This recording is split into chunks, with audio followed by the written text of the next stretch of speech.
Hello everyone, welcome back. So for this video today, we're going to be talking about the materials that we use for Comics Academy. And there's quite a few different materials, and I get asked these questions all the time, so I thought, why not just make a video as our second video for our YouTube channel, just all about the materials that my club uses, okay? These materials are not special, they're not super expensive, and they're actually meant to be very economical because this is an after-school club. And one of the things that I also get asked about is, how did I secure funds in order to start this club? This club is not free to get going, okay? It's free for students to participate, and there's no charge to them, and there's no charge to families at all, but that means that the money has to come from somewhere. So how it started was I asked our parent teacher, our PTO, our parent teacher staff, and I asked them for just a grant of $300. And the $300 really got us the first few, got us through the very first club session, the full 15 weeks. And I've been doing this for 2 years now, so that was how it all started. Really, $300 is not a lot for 30 students. That's pretty cheap overall. So that's how it started, and then later on that school year, I was able to write a grant through the Hillsborough School Foundation, and from that grant, I was able to secure more funds to ensure that the club would go on for at least a minimum of 3 years worth of materials, and possibly could extend even further based on the stockpiling of stuff that I have of supplies. So these, like I said, these materials are economical. They're not super expensive, but they're also not super cheap. Art materials are not cheap, but these are great materials for beginners, and especially for students who are just trying to get started and not focus so much on what's the best product to use. Art is very much an experimental format for storytelling, so don't be afraid to try different things, okay? So first off, I get asked all the time, what kind of paper do you use? Well, we actually use 2 different types of paper, because I don't want the students to use the more expensive paper to begin with for drawing. Anything that we use first is going to be printer paper. 11 by 17 is the standard size that a comic book page is actually drawn on. And so I just use 11 by 17 copy paper. And then from there, my students use a light box that I built when I was in high school. And then through my grant funds, I was able to secure 4 more of those that are about $100 each. I forget which company they are, but I'll be listing all the materials in the comments section below, so look at those. Whatever I list them for, and if there's a link that I put next to it, it's not necessarily saying that I advocate to use that website in particular. I'm just saying that that's the website that's going to give you all the product information that you're going to need. So it's your choice if you want to order off of that website or not. I'm not going to advocate for one or the other. I get no endorsement out of that either way, so that's totally up to you. So after the copy paper, the more expensive paper we use is the Strathmore Bristol paper, okay? Or in comics profession, they call it the Bristol board, okay?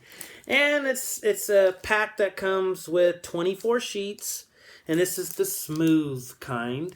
And I specifically chose this one, and even though it says, it's meant for sequential art and things like that, it's the 300 series. It is acid-free, heavyweight paper, and a very smooth surface, very, very slick surface.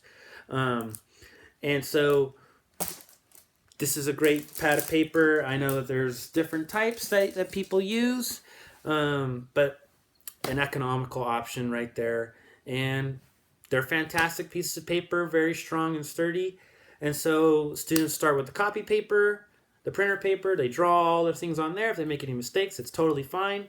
That paper is never meant to be used. It's as if it's a preliminary page, like a lot of comic artists, professionals do first. Then we use the light box, trace it onto the Bristol board with a very light pencil, and then from there they ink it, color it. Okay, inking. Micron pens. Okay. Again, not necessarily saying that this is the exact pack that you have to get, but this is the pack that has the most variety of each different size. And I really love this pack because it starts with a very, very, very small tip, the 005 millimeter, very thin line, all the way up to a 10, which is a much thicker line, but I mean, it's not meant to cover large areas of black. But if you wanted to get different line weights, this is a great pack to use. And also, added bonus, it comes with a mechanical pencil and eraser top to go with it. So, awesome pack, and I highly recommend it. All the different sizes, the students have really loved being able to explore with different line weights, and so this is an awesome pack that does that. I haven't been able to find a different pack of Micron branded pens that is a variety. Usually they sell one size, and that's a big lot of those. Going off of the eraser or the inking pens are two types of erasers that we use. We use this one called a Mars plastic, which is I always refer to it as the soft white eraser, very soft, and it just picks up pencil markings very easily after you ink it. Another one that I highly recommend are kneaded erasers, and there's 6 in a pack, and they come like this. They come in their own individual packs, and it's basically like a piece of clay is kind of what it feels like, and you get to morph it to whatever shape that you need to, and it's such a great tool because it can be used time and time again. And this one as well, very, very great erasers. Both of these, highly recommended. I can't say I would choose one over the other. I actually use both all the time when I'm using my art, erasing my pencil lines off of the inking pages, and students do the same. I haven't heard one preference over the other, but this one is fantastic, and so are these. The markers that we use. Before I get to those, though, I'm going to talk about the pencils. The pencils, it does not matter what brand pencil you get. What matters is the lead type, okay?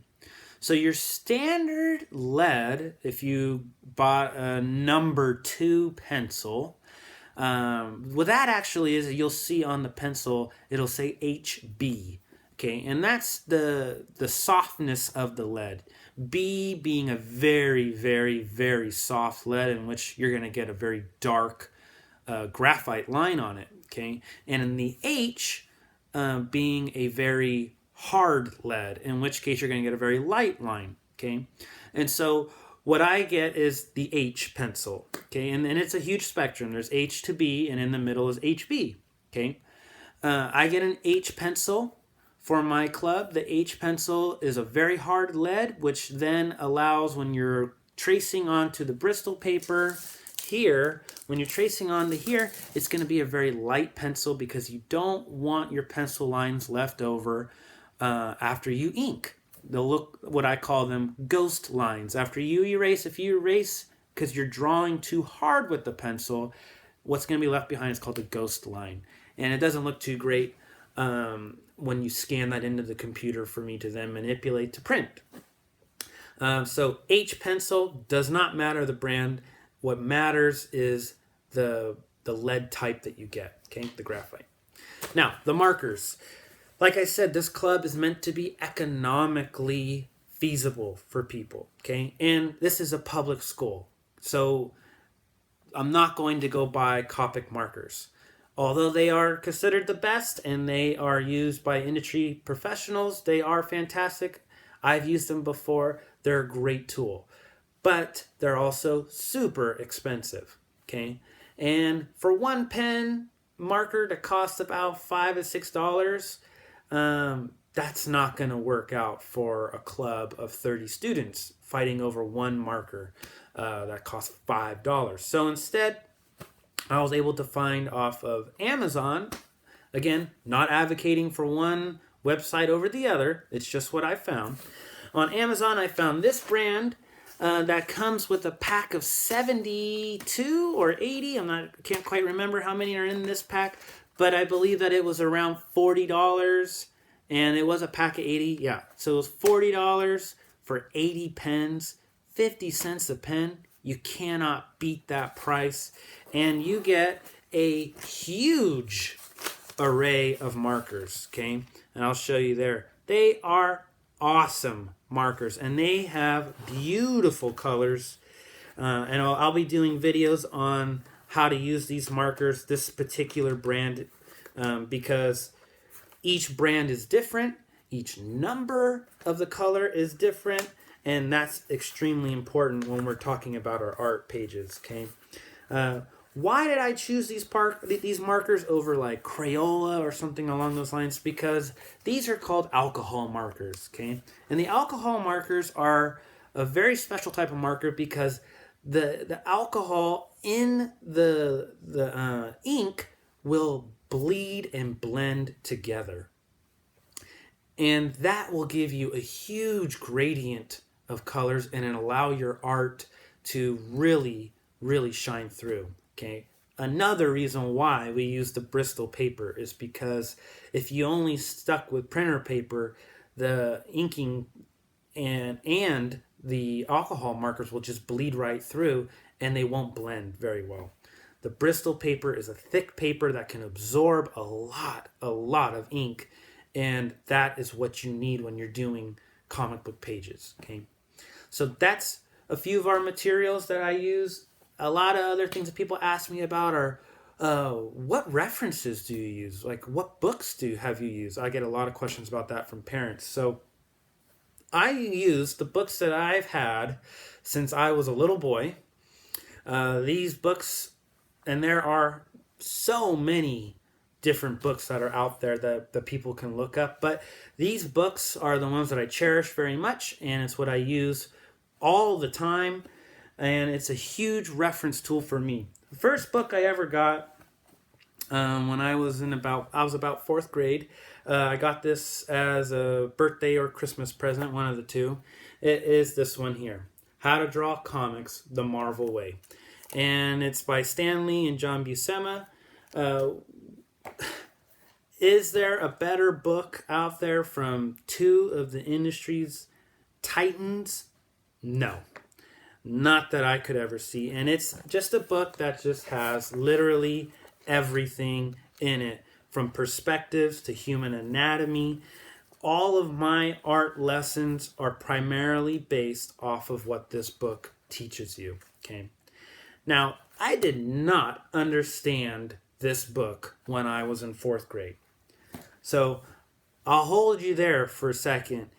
Books are a fantastic tool.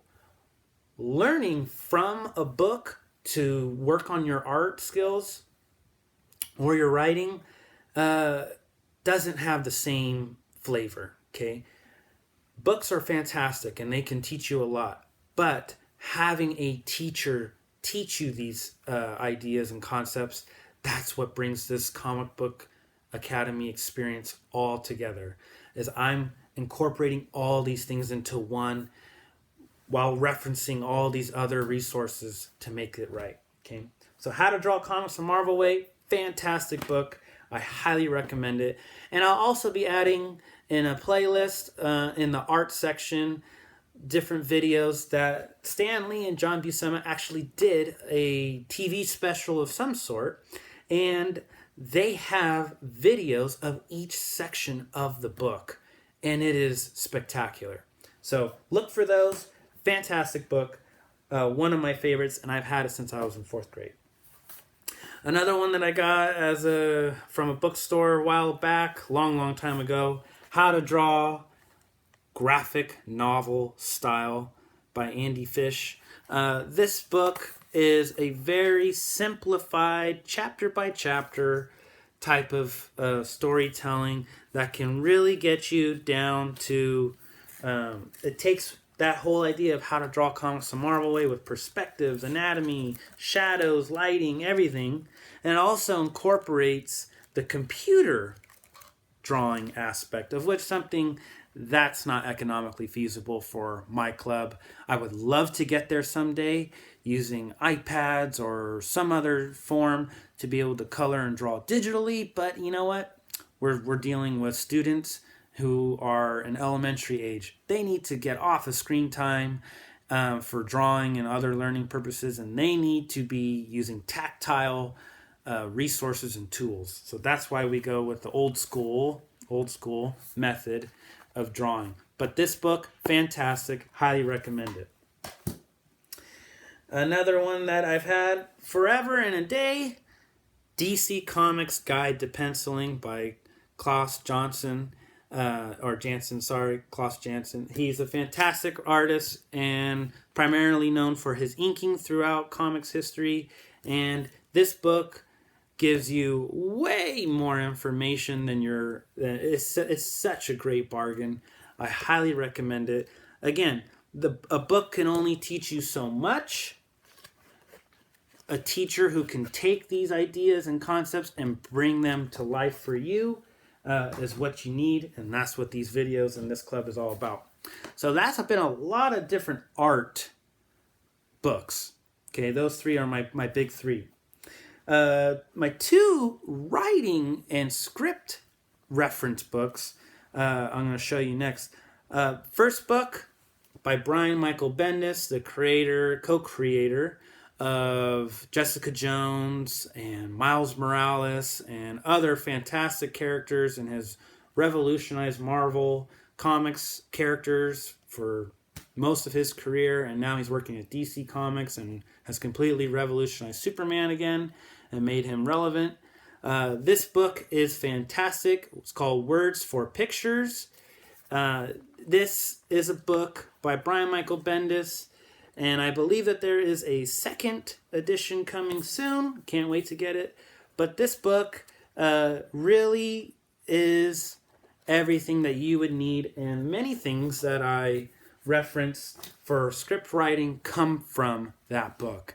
I'm not a writer by trade. I'm much more of an art based, because that's what I started out wanting to do in college, and now we have that fantastic book to be able to use for script writing. Another one is The Insider's Guide to Creating Comics and Graphic Novels by Andy Schmidt. This book I got for $3 at the library nearby. This was one that they were discontinuing, and what a fantastic tool this is. So many great ideas and for help with script writing and things of that nature, like I said. And it also has different spotlights on different creators, profiles. Neil Adams here, one of the greatest artists in comic books ever.